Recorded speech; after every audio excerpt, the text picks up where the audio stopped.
როგორ უნდა ვასწავლოთ ბავშვებს დამოუკიდებლობა. თემაზე სასაუბროთ ჩემი გვერდდა ნევროლოგი ქავტონი თამარ ედიბერიძე. დილამშვიდობის ქავტონი თამარ, მადლობა მოგახსენებთ მომბრძანებისთვის. მივესალმებ მაყურებელს. ქავტონი თამარ, ჩვენ უფროსებს შეიძლება არასწორი წარმოდგენა გვქონდეს ბავშვის დამოუკიდებლობასთან დაკავშირებით. შეიძლება გონია რომ რაღაც ასაკის შემდგომ იწყებს ბავშვი დამოუკიდებლობას. თქვენ რომ გითხრათ რეალურად როდიდან იწყებს ბავშვი დამოუკიდებელ ცხოვრებას და დამოუკიდებლად გარკვეული გადაწყვეტილებების მიღებას და ამას თავისებრივად ასაკი აქვს ხო თავისთავად თავისი საფეხურები და ამ ყველაფერს ასაკობრივად რომ მივყვეთ და დავალაგოთ. კი ბატონო, ძალიან დიდი მადლობა ამ თემის წამოწევისთვის კიდევ ერთხელ, იმიტომ რომ ყოველთვის აქტუალურია და კონკრეტულად ამ შეკითხვისთვის. ეს როგორც ესეთი ერთი კიდევ ესეთი შეკითხვა, როდის ვიწყებთ ბავშვის აღზრდას, ასე ვთქვათ, როდისთან უნდა წავახალისოთ ბავშვის დამოუკიდებლობა. პარადოქსი არის, რომ როგორც კი ბავშვი პირველად რაღაცას, აი თუნდაც თავისი ხელის შეხებით სათამაშო გადაადგილა, რაღაც შეცვალა გარემოში, მან უკვე რაღაც გააკეთა დამოუკიდებლად, შესაბამისად მისი мотиваცია, თუ მით უმეტეს ამან დადებითი ემოცია აღძრა, გაუკვირდა, გაოცდა, მოეწონა, ხო და არ იყო ეს მაგალითად ტკივილთან ან შიშთან დაკავშირებული და ესეთ ცუდ მოულოდნელობასთან, მას უკვე უჩნდება სურვილი, რომ ეს გაიმეოროს. მასში ის ფიზიოლოგიური პროცესები, რაც არის, კერძოდ კმაყოფილების განცდა, გაოცების განცდა, ანუ საკუთარი ქმედებით რაღაცა შეცვალა გარემოში, ეს პროცესები ჩათვალეთ, რომ უკვე ჩაირთო. ასე რომ ეს ვიღაცისთვის შეიძლება იყოს რამდენიმე კვირის, რამდენიმე თვის ასაკში, ხო, პირიქით, რამდენიმე თვის ბავშვი უკვე გარკვეულ ურთიერთობებს სათამაშოებთან ამყარებს, ისე რომ ის თვითონ საჩხარუნოს მაგალითად ადგილს შეუცვლის, ხმას გამოსცემს, ხო შეუძლია ხელი კრას. აი ამ წუთიდან შეიძლება გარკვეულ წილად უკვე მიმუშაოთ იმის წახალისებაზე, რომ მან კიდევ სცადოს, კიდევ გააკეთოს და გარკვეული კალაპოტი მივცეთ ბავშვის აი ამ ცნობიერ თუ პირველ ეტაპზე გაუცნობიერებელ ინტერესს, რომ რაღაც კიდევ გაიმეოროს. რა თქმა უნდა, დამოუკიდებლობას აქვს ეტაპები და ჩვენს ქმედებებსაც აქვს თავისი ეტაპები. და ყოველთვის ვიწყებ ხოლმე იმით, რომ ვინაიდან ყველა ბავშვი არის რაღაცა თანდაყოლილად მეცნიერი, ასე ვთქვათ, თანდაყოლილად მკვლევარი. მათ სულ გაუცნობიერებლადაც თავიდან და მე უკვე ცნობიერი ინტერესი შემოდის გარკვეული პერიოდის, მაგრამ სულ აინტერესებთ რა ხდება მათ გარშემო. შესაბამისად, როგორ წავახალისოთ დამოუკიდებლობა, პარადოქსულად შეიძლება ჟღერდეს, მაგრამ პირველი რეკომენდაცია არის ხელი არ შეუშალოთ. ვინაიდან აი ყველაზე დიდი დაბრკოლება რაც მოდის ხოლმე ამ შემთხვევაში და რატომაც გახდა ეს, რომ აი როდიდან წავახალისოთ, არ უნდა ამას შეკითხვა, ბავშვი პასუხობს თვითონ და ბავშვი კარნახობს თვითონ, როდის იწყება მისი დამოუკიდებლობა. ჩვენ მთავარია ზედმეტი არ მოგვივიდეს ჩვენი ჰიპერმზრუნველობით. ვინაიდან იმ ოქროს შუალედის დაცვა. არავინ არ ამბობს, რომ ბავშვი მარტო უნდა დავტოვოთ სამყაროსთან და ჩვენ არ ვიყოთ მის გვერდით, მაგრამ რას ნიშნავს გზამკვლევობა ამ პროცესში მიმართულების მიცემა და არა ხელის შეშლა, ანუ მის ნაცვლად ყველაფრის გაკეთება, აი ეს არის ხოლმე ძალიან ნატიფი ზღვარი. ამან რა შეფერხებები შეიძლება გამოიწვიოს? შეფერხება შეიძლება გამოიწვიოს ის, რომ ბავშვს გაუჩნდეს არასწორი დამოკიდებულება საკუთარი ინტერესის და ქმედების მიმართ.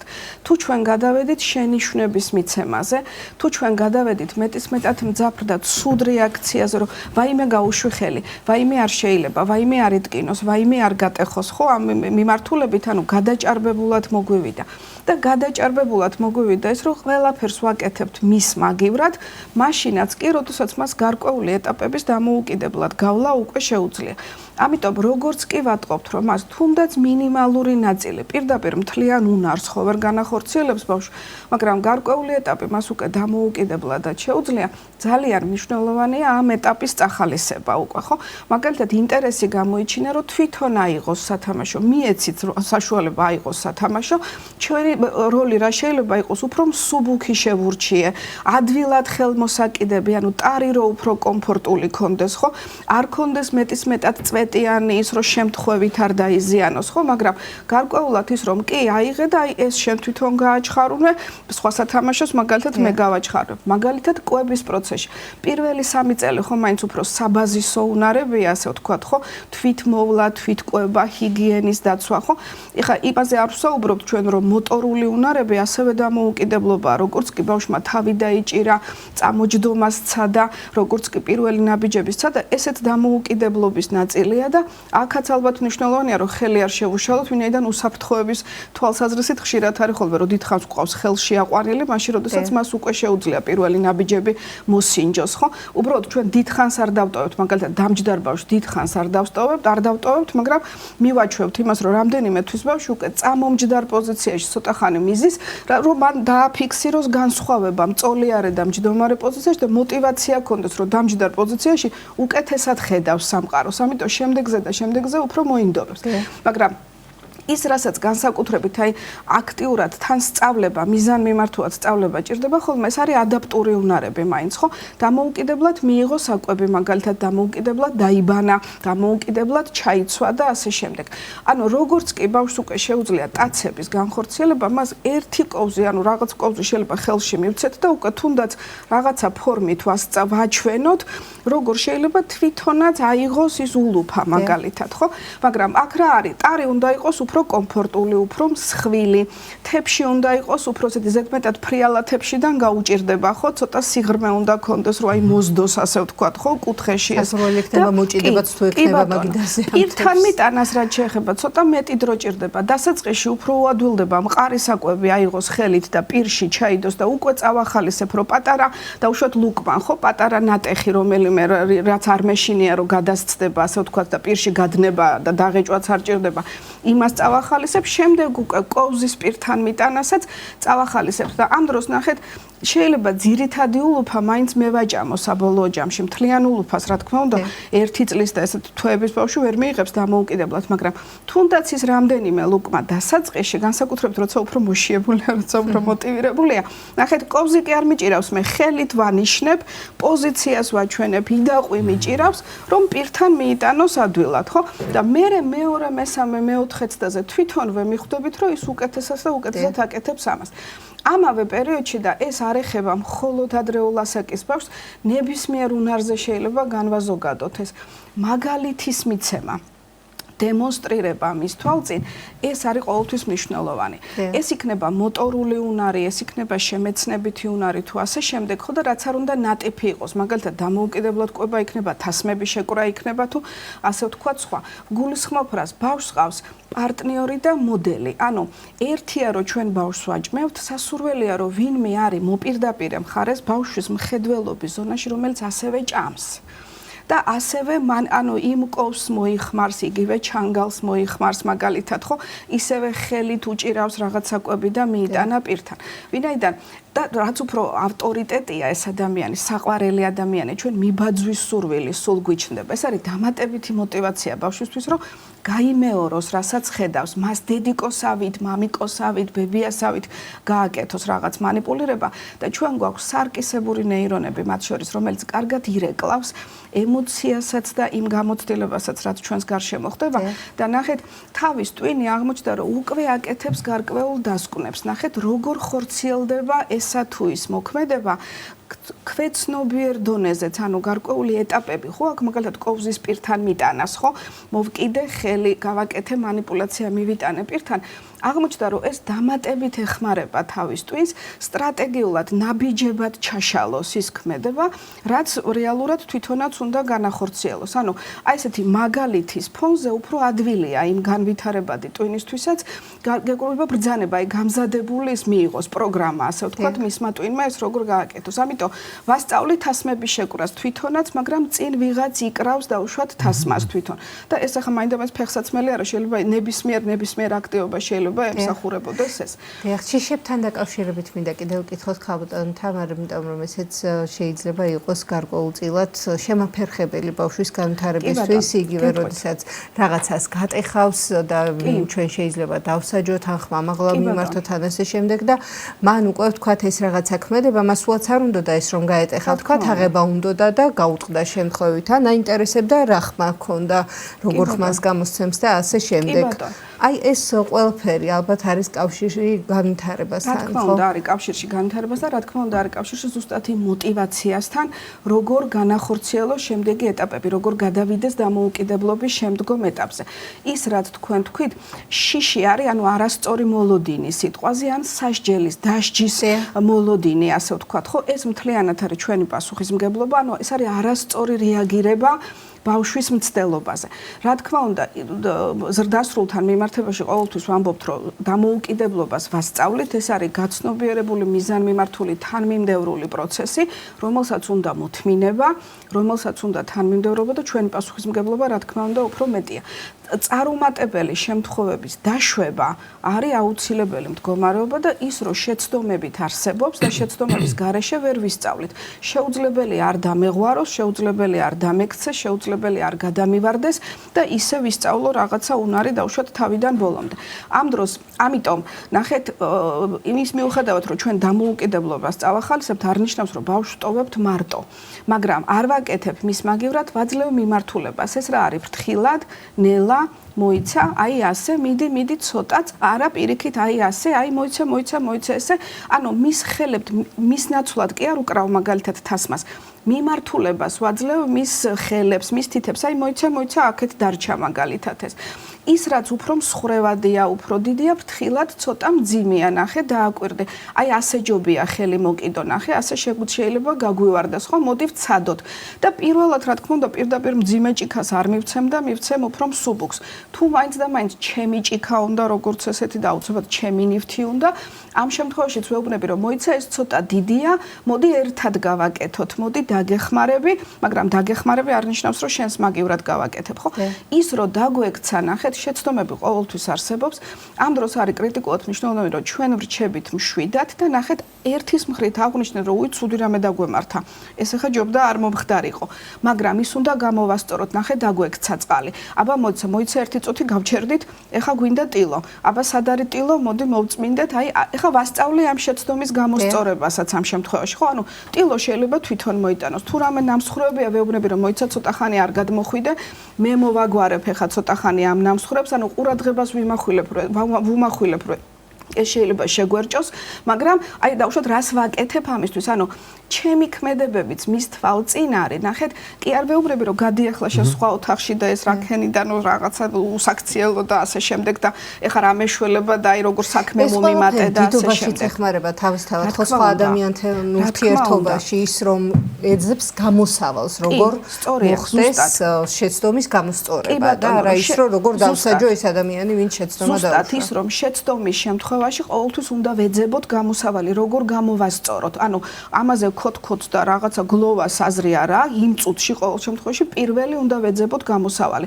და მერე ის რეტროსპექტულად რომ უი, ნუ გაგვიტყდა ახლა ეს ჭიქა და სამწუხაროდ უნდა შეველიოთ, ალბათ მოგვენატრება, ალბათ რაღაცით უნდა ჩავანაცვლოთ. ასაკის მიხედვით ეს ნელ-ნელა მოვა, ხო? ეხლა პირველი თქვენ ეტაპები ახსენეთ, ხო? ანუ პირველი 3 წელი მაინც ამ ადაპტურუნარებზეა, ძალიან მინდა მოვასწროთ, როდის იწყებს ბავშვი მაგალითად აი სხეულის დაბანას, ხელების დაბანას ვაჩვევთ ადრევე, ხო? და უკვე ვეუბნებით, რომ ნახე შენ, იმიტომ რომ ჯერ პატარა ხარ ვერ წვდები, აგი ტაბურეტი გჭირდება მაგალითად, ხო? თანდათან მერე შეიძლება შევახსენო ხოლმე, რომ სად არის შენი ტაბურეტი, ანუ ხელები უნდა დავიბანოთ. სად არის შენი ტაბურეტი და 2 წლის ბავშვმა შეიძლება ტაბურეტი ვერ მოიტანოს, მაგრამ ის რომ თითით მაჩვენა რომ ნახა იქ არის დამელოდა რომ ის არის, ანუ პირდაპირ კი არ მივიდა ნიჟარასთან და უკვე თანმიმდევრობა დაიმახსოვრ. და მერე ის რომ აბა ონკანს უკვე წვდები, მოდი ჯერ მე მოგეხმარები, მოდი შენ ამასობაში ხელები აიქაფე, მოდი მე პირსახოც მოგაწვდი, შენ გაიწმინდა. აი ესეთი ეტაპები ნელ-ნელა გავაფართოვეთ, ასე ვთქვათ, ბავშვის ქმედებებს არეალი და როდის იწყებს სხეულის დაბანას. რა თქმა უნდა, ხადრეული ასაკის ბავშვს მარტო ვერ დატოვებ აბაზანაში, რომ მან თავიდან ბოლომდე დაიბანოს. მაგრამ განსაკუთრებით ინტიმური ადგილების დაბანა დაახლოებით 2 წლიდან უკვე იგულისხმება, რომ აი ეს პირადი სივრცე რაც არის, სადაც ზედმეტად მათ შორის ოჯახის წევრიც კი არ უნდა შეგეხოს, ამაზე ხაზის გასმა ძალიან ნატიფად და ესეთ ფაქიზად შეიძლება და რას ვაკეთებთ ამ დროს, ნახეთ, ვასწავლით თვითონ როგორ დაიბანოს მაგალითად ინტიმური ადგილები და ვინაიდან პირველ ეტაპზე ხა იმას კონტროლი ყველა ვარიანტში დაჭირდება, თუ მაინც და მაინც დავუშვათ დახმარება ჭირდება, ჩემი ხელით კი აღარ გადავდივარ ესე უხეშად დაბანაზე, ბავშვის ხელს ვიღებ და მისი ხელით, ანუ თან ვასწავლი მისმა ხელმა რა მოძრაობა უნდა განახორციელოს და ამ დროს უკვე ბარიერია ნახე მისა და ჩემს ხელს შორის უკვე ბარიერია, ანუ ბავშვი ხვდება რომ ეს განსაკუთრებით, რა ვიცი, მოსაფრთხილებელი, განსაკუთრებით ინტიმური ადგილები, ანუ თავი უფრო ისე დაუბანე სიტყვაზე და თავზე ხელის გადასმა უფრო ნაკლებ პრობლემა, მაგრამ ინტიმურ ადგილებს მაგალითად ასე ხელაღებით მეც კი არ ვეხები, ხო? და ვეუბნები რომ ანუ რეალურად ეს არა ეს შენ უნდა დაიბანო, აქ ჯობია რომ დავუშვათ სხვა ადამიანი არ შეგეხოს, მათ შორის ოჯახის წევრი ამ მიმართულებით. და აი 3-დან 6 წლამდე უკვე შეიძლება ცოტა გავაფართოვოთ, რომ უკვე სათამაშოების მილაგება მაგალითად, ხო? მოდი მე კუბიკებს დავალაგებ, შენ ამასობაში მანქანები დაალაგე თაროზე მაგალითად, ხო? ან თუნდაც არჩევანის გაკეთება სხვა შორის, ანუ მივდივართ ეზოში. აბა რომელი ქურთუკს ჩავიცმათ, ხო? რომელი ქურთუკი? ნუ ქურთუკი უმეტესად ერთი გვაქვს ხოლმე იშვიათად რომ ბევრი იყოს, მაგრამ მაგალითად მაისური შეიძლება არჩიოს, შორტი შეიძლება არჩიოს, ხო? რომელი წინდა უნდა და ასე შემდეგ. ამაზე აქტიურად ჯობია საუბარი, ანუ რომელი, ან რას ჩაიცმევ, არამედ რომელი. და ნუ 6-დან მერე უკვე არის დამოუკიდებლად მეცადინეობის დაგეგმა მაგალითად, ანუ რა გვაქვს ამეცადინო, აქედან რა უნდა გავაკეთოთ, მოდი რაში გჭირდება დახმარება და რა შეიძლება დამოუკიდებლად გავაკეთოთ, უკვე ნელ-ნელა ვაფართოვებთ, ასე ვთქვათ ამას. 3 წლიდანაც კი ბავშვი შეიძლება ჩავრთოთ გადაწყვეტილების მიღებაში. მაგალითად საოჯახო სადილზე რა მოვამზადოთ, ასე ვთქვათ, და ძალიან მნიშვნელოვანია და სახალისოა ხოლმე ზოგჯერ უფრო ადრეც ვიწყებთ. მაგალითად, ანუ რაღაცა რიტუალური კერძია, ხო, სიტყვაზე, ხო, აი რაღაცა ღვეზელებს ვაწყობთ, მაგრამ მონაწილეობას იღებს, რა თქმა უნდა, თავიდან ბოლომდე იმ ღვეზელს ვერ მოახვევს, მაგრამ მე რომ მოვახვიე და მოდი ახლა შენი თითებით, ახლა აღდგომა მოდი და კვეთის კი, შენი თითებით დაუშვათ რაღაცა, აი ანუ ნაპირები შენ შეკარი სიტყვაზე, ხო? და ნელა ვაფართოვებთ ამას, რაც უფრო გაიზარდა, უკვე მეტის უფლება მივეცი. თავიდან თუ მარტო ცომს მოუკრა თავი, მერე უკვე შიგ თავსით დავადებინე მაგალითად, ხო? აი რაღაცა უკვე მასე ლანგარზე დავალაგებინე სიტყვაზე სუფრასთან მივატანინე. ეს ქმნის თავდაჯერებას ძალიან კარგად და ის სტატუსის, რო ოჯახის წევრის სტატუსი, რა თქმა უნდა, მეც პიროვნება მაქვს და ჩემი საქმე მაქვს. ნახე ის, რაც უჩემოთ არ გაკეთდება. ეს ვთქვათ, შორს ძალიან ეხმარება ხოლმე, აი თუნდაც დედმამიშვილებს შორის კონკურენციას და იმას რანგირებულად რო არის, რომ შენ უფრო დიდი გოგო ხარ და უკვე ამას გააკეთებ, ის შედარებით პატარაა და უფრო მარტივი საქმე აქვს. ამაშიც კი გვეხმარება ხოლმე, რომ აი ალაგებს ამ სტატუს აცნობიერებს ბავშვი და არა იმას, რომ უფლებები დააკლდა, რაც პატარა დაიბადა მაგალითად მის ცხოვრებაში. და გისვათ, იმიტომ რომ ჩვენ რეწურება თქვენ აღნიშნეთ, აი დაბონის შემთხვევაში აღნიშნეთ რა და როგორ. ასევე რა საკითხი შეიძლება მივაჩვიოთ ბავშვს, რომ დაუშვოთ თავის საწოლი მოაწესრიგოს. აი თავის რაღაცა სიტყვაზე პირადი მოხმარების ეთრეული იქნება თუ რა, რომ ამას დასუფთავება ჭირდება, გარეცხვა ჭირდება და უკვე იმას აქ შეიძლება შეიძლება თავის გააკეთოს.